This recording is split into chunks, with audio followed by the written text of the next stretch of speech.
Hey friends, hey family, welcome back to the channel. If you're new here, my name is Crystal Blue. I do Christian content and I also do what's called the Word of the Day. I also have shorts of me and my family having fun together. So if you like what you see and hear, don't forget to like, subscribe, give it a thumbs up, and share. For those of you returning, happy Friday. I hope you guys are having an awesome Friday. I know I am. I'm off today, so I'm very happy, and I'm off on Monday, so I get a 4-day weekend, which I'm super stoked about. So I'm just enjoying my day. And of course, my favorite part of the day, bring you guys the word of the day. So today, the title literally just came to me as I was gathering my books and my notes. I said, what should today's title be? And I'm calling today's title The Alternate Path.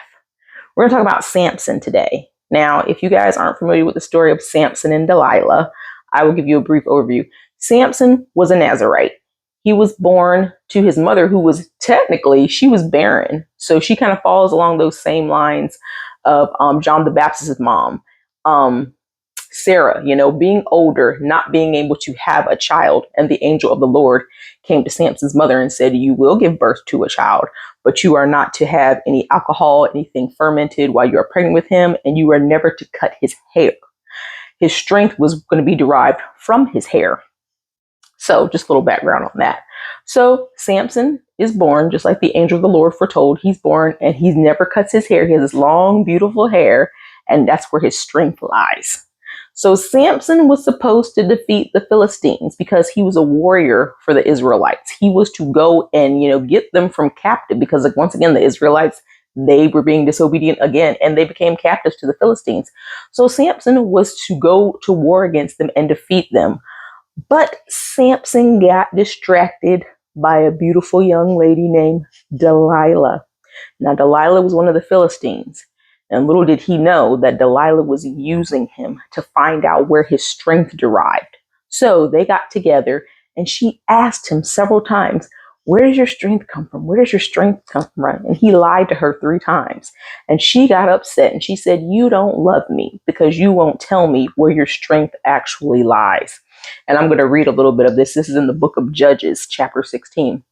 So finally, he tells her, all right, my strength is in my hair. And she's like, really? And then she tells him, he says, hey, if I'm not supposed to cut my hair, if I cut it, then my strength goes away. So she lures him to sleep and she strokes his hair. Now, before we move forward, I should say that, again, she's a Philistine, right? So the other Philistines, they were telling her, hey, we're going to pay you some money if you tell us where Samson's strength comes from so we can defeat him. So again, she's being deceitful towards Samson so she can find out where his strength comes from so that he can be defeated. So she lays him down in her lap and she strokes his hair and he falls asleep. Now I'm going to get to chapter 16 in Judges. It says, when Delilah saw that he told her everything, she sent word to the rulers of the Philistines, come back once more. He told me everything. So she's telling them, and this is chapter 16, starting at verse 18. She said, he told me everything. So they come in while he sleeps and she cuts his hair.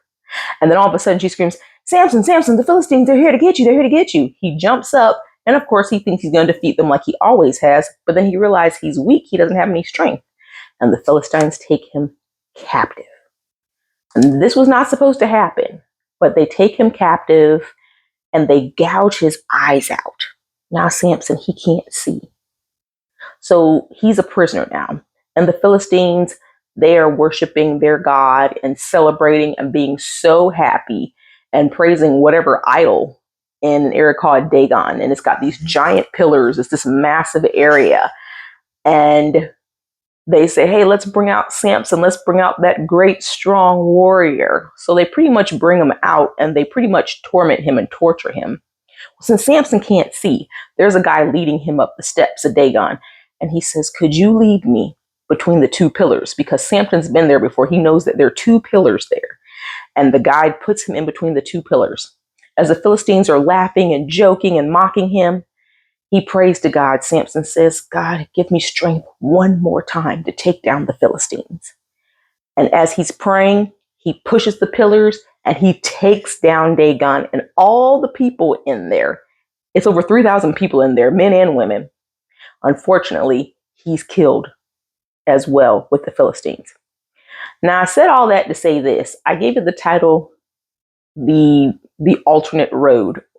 He was supposed to initially take down the Philistines. That was it. Be done with them. But because he got lured in by a pretty lady, he got taken down as well. And it's unfortunate because in life, we think we know what's best, or things come in and tempt us and take us off what we're supposed to do for God. But still, God came through in the very end. But unfortunately, Samson went down with the Philistines as well. So I said that to say that, in life, things are going to tempt us. Things are going to get us off the road, off the track that we're taking. But we have to be obedient. We have to listen to God, because we don't want to get taken out like Samson. We have to obey. We have to trust God and do what he has asked us to do. So that's what I want to talk to you guys about today. Taking that alternate path. It may look good, it may feel good, it may sound good and smell good, but that alternate path always, always leads to destruction. So let's be obedient to God and his words, and not let ourselves end up like Samson. Okay? That's what I want to talk to you guys about today. I hope it blessed you. I hope you learned something from it. And it's a great story about Samson. So if you ever get a moment, read the book of Judges, chapter 16, and you can get some more details on it. But I just wanted to share that little excerpt for you guys so that you would know. But definitely take the time and continue to read your Bible and stay in the Word and pray, because I'll be praying for you guys too.